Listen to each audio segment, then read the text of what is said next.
Hello, you wonderful people, and welcome to another episode of Super-Fanta-Fi. This being a show where I talk about TV shows of the supernatural, fantasy, and/or science fictional genre. For today's episode, I'm going to talk about the series premiere of Motherland, Fort Salem. A great series premiere. A lot of interesting things went down in this episode, so let's break it down.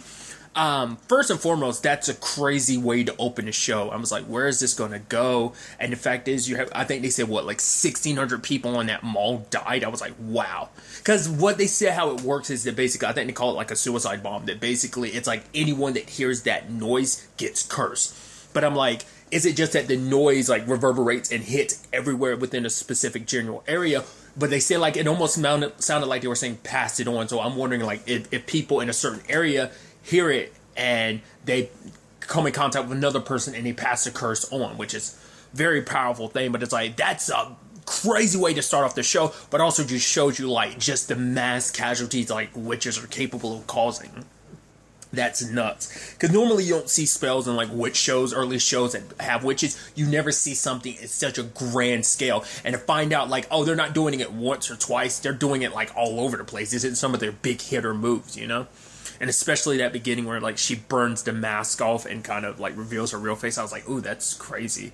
But essentially we learned that group is known as Spree. It's basically a witch militia group that's kind of basically fighting against like, because the way, and this to me blew my mind because I knew it was like, yeah, kind of like witches kind of joining together to fight. I had no idea this was like a national thing. Not even just a national, like not just America. Obviously, we're focusing on like the United States of America, but this is a worldwide thing where like witches are gathered from every nation to fight. And it's like, that's crazy to think about that. Like, witches have been militarized. And obviously, we see in the intro that this dates back forever, like a lot of wars, because the main person is Adler, and the fact is it seems like what's her name, Sarah Adler, it seems like she doesn't age, because she was like, yeah, I've set up this deal 300 years ago. I wonder, do all witches age slowly or only the most powerful? Because obviously like this also deals with like all like the bloodline generations and stuff like that, like the obviously like we get introduced to Abigail, like her family, the Bellwether,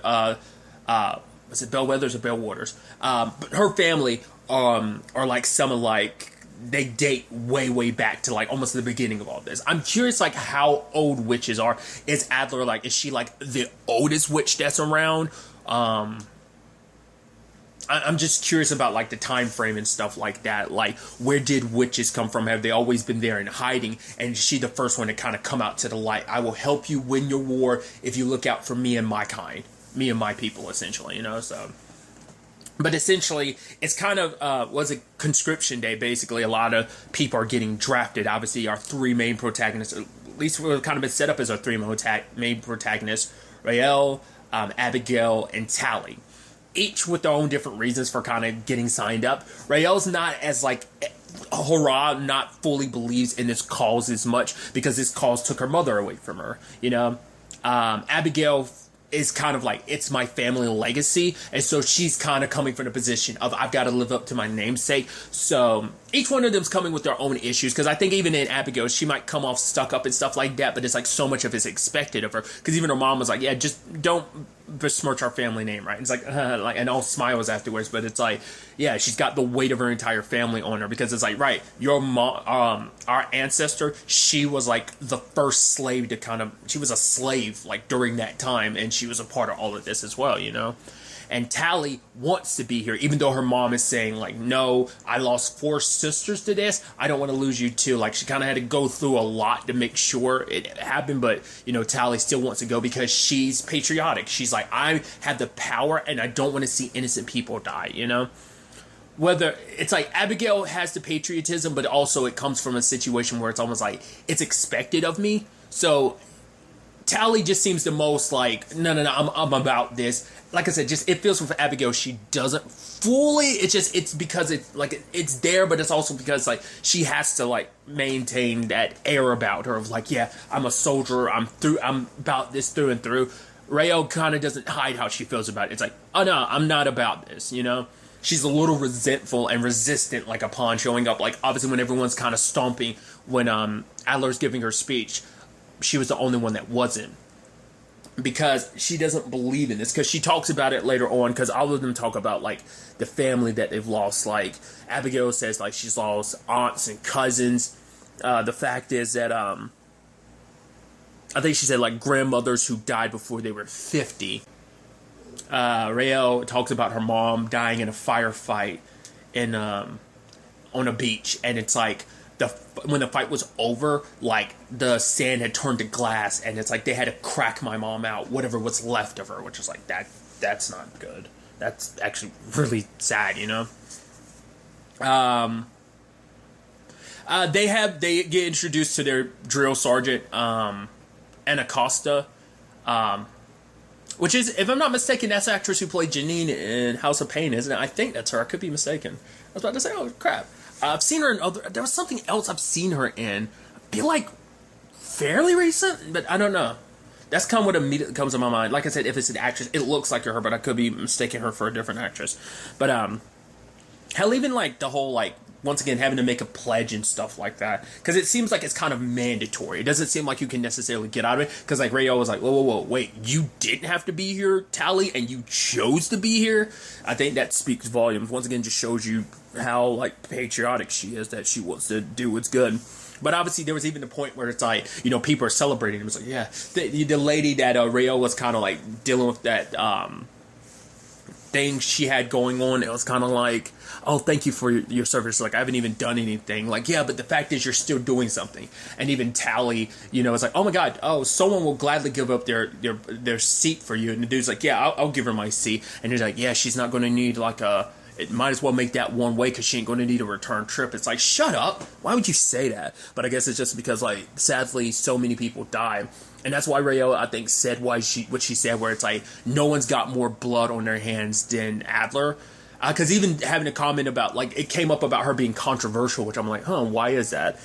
I guess because obviously we find out, like, the Spree's claim is that they're trying to, like, break, like, this militaristicness of like drafting people and kind of forcing them into the fight and stuff like that. But obviously they're trying to like say like, no, that's not the Spree's ultimate goal. Their ultimate goal is kind of like the end of everything. I mean, I don't know if it's like the end of everything, whether it's kind of like the end is the beginning, very like Fear the Walking Dead a little bit. I don't know if it's necessarily that, where it's like, we'll bring this world to an end so it can kind of basically be born again from the ashes like a phoenix. I don't know if that's kind of like their whole shtick or not, but you know, we'll find out as as I progress through the season. But it is interesting because this almost borderlines kind of like Harry Potter meets the Magicians to a certain extent. I know those are weird, like, different magical spectrums to kind of pull from, like, very different properties, but it's just, like, the closest thing I can really think of. I mean, I guess you can tap into, like, the Vampire Diaries, like, witch world, but it's very much like, oh, it's kind of Harry Potter-ish, but, like, more militaristic, and seems like it can go a darker route, which I know the Harry Potter stuff gets darker, but once again, I've never read the books, and I've not seen all the movies. I've only seen some of them, but like obviously The Magicians is a darker show, so like that's why it's kind of like a conjunction of all of that for me, which I think is so fascinating. But obviously them having to work together as a unit, our trio getting, you know, stuck together, but Rael not giving it her all. It's also interesting too because like their medals are also their grading system essentially, because I guess it's like the more like astonishing you do, the more it gets decorated, and the more you mess up, the like more stripped away from it, your demerits and stuff like that. So obviously Abigail's not too happy about the fact is that Rael keeps like screwing up over and over again, and it ruins their reputation. And for her, it's like because this is just basic training, and eventually going to go off to war college, which that's interesting to think about, which could very much be kind of similar to like, which we could they'll enter like the Magician's lane of like, you know, break builds territory type of situation. But it's fascinating that like Abigail tried to go to Adler to get a transfer, but then Adler talks about like, oh yeah, there was this shitbird turkey I knew, but the fact of the matter is that person is the most like the best soldier I've ever come across. So it's basically like, don't underestimate the person in your unit. Yeah, she might be slacking now. It's up to you. It's your responsibility to turn her around and kind of make her believe in the cause. Because Adler was talking about the fact is that the person she was talking about came from a generation of, medics, which obviously, well, we don't know of generations of medics, but we know that Rael's mom was a medic, hence why she kind of was able to do what she did. Which that spell was kind of, I guess, I wonder, is this on kind of like some Full Metal Alchemist kind of equivalent exchange where it's like there's nothing comes without a cause type of thing? Maybe not, because that's also a thing depending on the magic, like, and the mythology behind the magic, because some things are like, yeah, magic comes with a cost. You can't just like poof things out of air type of thing, because like the magicians kind of goes down like the more mathematical route. Like magic, it's like there's theories to magic, there's actually mathematics to it, which is kind of crazy and brainy. But like I'm wondering, is it like a Full Metal thing? Just because when she took that lady's, whatever it is, I don't know if that's psoriasis or something, whatever it is, it's like she took it and put it on her own body, and it's like, so it's kind of like it needs to go somewhere. You can't just magically make things disappear, which is like, that's gotta suck as a medic, because like sometimes if it's desperate enough, you might have to take the wound of whoever you're healing. I think that's just probably like what her mom was able to teach her. That's probably like one of the few things she has that can alleviate pain and help someone else. But the fact is she still had it. I guess maybe it's just a thing of like, well, naturally heal, but at least that lady's older, so maybe it won't heal as well. But for me, I'm younger, so I have the benefit of my high metabolism and my youth to kind of help me fight issues. I don't know. That's just fascinating me. Obviously, Rael also meets with Celia, which I, from the very beginning, was kind of not too trustworthy of Celia, because it's almost like you went above and beyond to get close to Rael, even like getting her to take Salvo, which is a battle enhancer, which is interesting. That's kind of crazy. I guess that's supposed to be like the witch version of like, I was about to say PCP or something, but I'm like, just like an adrenaline shot, I guess. That was interesting. But it did seem like she went above and beyond to kind of like tiptoe towards, like, it seems like she was like trying so hard at kind of, because she could see it in like Rael, that Rael wasn't all about this, and I was like, from the very beginning I was like, she's a spree. Interesting reveal, as I am skipping around a little bit, but the fact is that she's the one from the beginning of the episode. I was surprised in that regard that I wasn't expecting that twist, but for her to be with the spree came as no surprise. Just the way it seemed like she was trying to slowly, because she was, even later on she tells Rael, is like, yeah, just get stronger, become more powerful, and then I know a way out of here, and it's like, yeah, you go under, and I'm like, the moment she's like, yeah, I can find you a way out of here, it makes me think like, oh yeah, and it seems like she's preparing a balloon. I guess she might have, I wonder, like, would you need to do a little bit more when it comes to like witches? Like, since everyone in the mall at the beginning was like a human, regular mortal, like, would the effort you need to be different for witches, because maybe they have natural like resistance or protection of it, or are they just as susceptible to it as regular humans are? I don't know. Something I should have also brought up earlier with Abigail, upon her like, oh, I want to transfer to a different unit. It's like, nah, you're done. Not done, but like, nah, we're done here.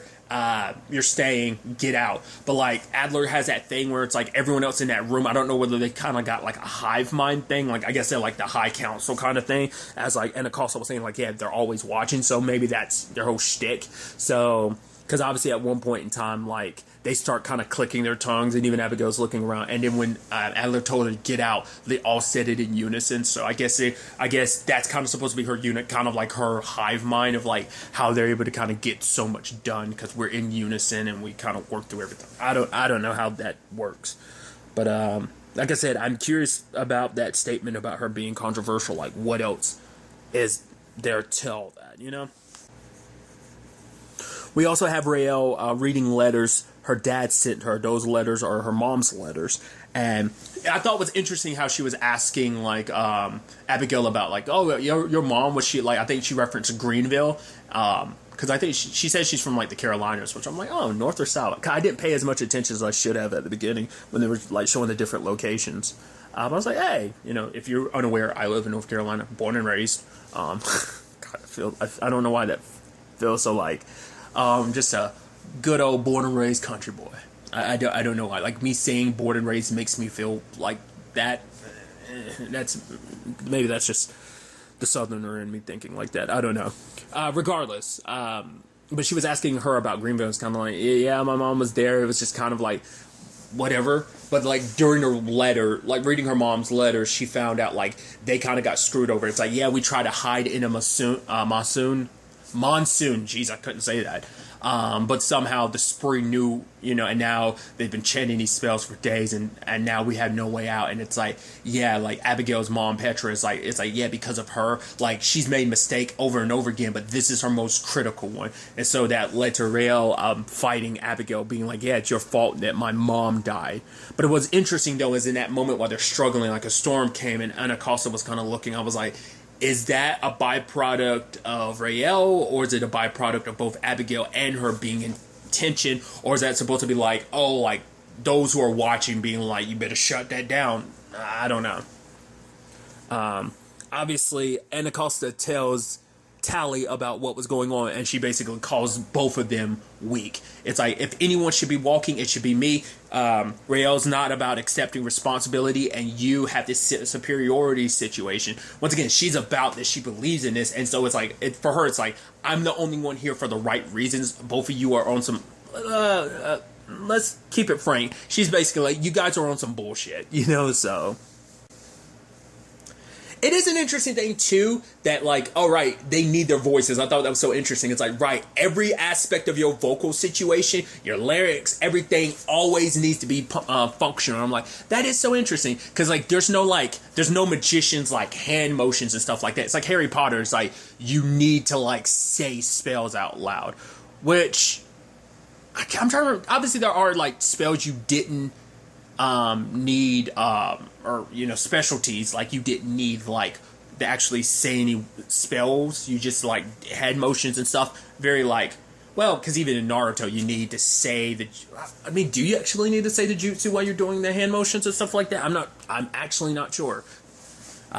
It's just interesting to think about. Like, right, if a witch's vocals are damaged in any shape or form, it hampers her ability to use spells. So I thought that was just like a fascinating thing. They kind of throw it out there early. So that means like, if you want to take down a witch, you kind of probably have to go for the vocal cords. Like, kind of have to like chop at the throat, slit the throat or something. That might be something we see. Like, since they kind of brought that up in the first episode of like, yeah, you always want. I always want to take care of that voice of yours, because without it, you're kind of powerless. So I thought that was kind of fascinating, because obviously they're learning to like hand to hand, like in case they need to do close quarters combat and stuff like that, I'm sure. But it's also like, right, you've also, because you got to learn how to fight probably just without your spells, but also probably training your body is like training your mind and soul for magic as well, because it probably takes like every aspect of you to cast magic in this universe. So I mean, what necessarily the full extent of what spells are capable of. I mean, we see at one point during the episodes, there's a whole bunch. I mean, we see it a couple of times, like where it's like, oh, they're able to kind of create storms, which is like, so you can. Makes you wonder too, like, since I was bringing up, like, yeah, they've been there during wars. It's like, what other moments in history have been heavily impacted by witches? Like, obviously, probably the good and the bad. How long has the spree been around? Are they a very new group, or have they been there the entire time? Like, were they a section of witches that were just like, no, we're not about this, and kind of started off like years ago, that maybe they've been around kicking it? Maybe like they were people who didn't feel like falling under Adler's belief of kind of working, and she created this system of people kind of being forced to be drafted and stuff like that. So maybe that's, so maybe some of those. I mean, once again, we don't know if Adler's like the only old school witch still around and kicking like that. Once again, she's like definitely over like 300 years old. So. But obviously, when it came to the vocal exercise, next time, all three of them are in unison, and with Rael's like boost, it ends up starts summoning something, and it's like, all right, I guess like she ends up bringing something to the table, because obviously Abigail was almost mocking her, because it's like, yeah, your voice, haha, but it's like, nah, they were in unison, they were creating something powerful to the point, and it cost the others had to step in to shut it down. It's like, all right, good job. So Tally's kind of excited, like, oh my god, this is amazing. And you have Rael and Abigail apologizing, and it's like, I'm sorry about everything. I really am about your mom. I don't know whether or not my mom was kind of involved in why your mom died, but I am sorry. And it's like, well, we'll work together to be an efficient unit, but we don't have to be friends. And they both shake on it. So we're kind of frenemies. Faux friends more so for enemies more than friends, but kind of like we'll call ourselves associates at this point in time, I guess, type of situation. But yeah, obviously Tally and Rayo talk a little bit, especially about that thing that her dad sent. It's supposed to be like a combat charm. It's supposed to kind of be a good luck charm to kind of bring you home from war. And for her, it's like, I've never asked my dad, was she wearing it? Because if she was, how come she didn't come back home? Like, why didn't it work for her? But for her, it's like, I just could never bring myself. Because I think for her, it's like, I'm too nice sometimes. I think sometimes rather than kind of saying what's on her mind, especially when it comes to everything related to, like, her mom, I think she kind of holds back punches because I think it'd be probably too much. Because the question is, like, if it was on her mom, that means it was something that got shipped back after they cracked her mom out of, like, the glass. Or it's like she left it at home, and, you know. So, I mean, neither one is kind of a happy solution to everything. So, a very interesting start to the series. Like I said, I saw promos for this, and I still, because even beforehand, I could have easily watched the season 1 trailer, but I still haven't. So I was just kind of like, you know, I'm just going to go into the show, and it blew my expectations. Because I was like, oh, I like I said, I didn't expect the whole militarization of witches. That I was like, oh, I didn't know that's what this was all about. Like, I knew that they were like a group of witches coming together, but I didn't know, like I said, on a nationwide level of like this being, once again, this is just the U.S. I'm wondering, are we going to get any peeks at the other countries? You know, what their situations look like, what their because Abigail even said it in this episode. She was like, yeah, the basically the conscription draft this year ended up being like one of the lowest. There wasn't too many. So because that also plays into, I think, Tally's family situation, because like she already lost 4 sisters. So when it was time for her mom to like well, Tally's mom lost 4 sisters, and when it was time for her to kind of like get drafted, they kind of basically were like, yeah, there's so few in your bloodline left that you kind of have a pass on it, which I was like, oh, that's interesting. You would think, consider they need everyone, but I guess it's like, right, we don't want those bloodlines to completely die, so you can back out now, hence why they were going to let, you know, but once again, Tally wanted to serve, she wanted to do right by people, she wanted to help innocent people, so just interesting little details like that. It's just, you know, kind of fascinating. I'm really curious to ultimately see, you know, where the next episode ends up taking us with all of this. Do know I am watching these much like I've been doing with Netflix stuff lately, because obviously the entire first season is done. I'm doing this one at a time. So I'm watching the episode, then I'm doing a review, then I'm watching the next episode and doing a review, so on and so forth. Excuse me, I might end up dropping these all the same day. I don't know. It depends on how many I get through. So I might decide to do that. I might do a few a day. Like I said, it just depends on how many I get through. So we'll see how things end up shaking out. But yeah, really, that's all I want to talk about. To the next time we meet, be happy, be safe, live life to the fullest, enjoy it. Good day and goodbye.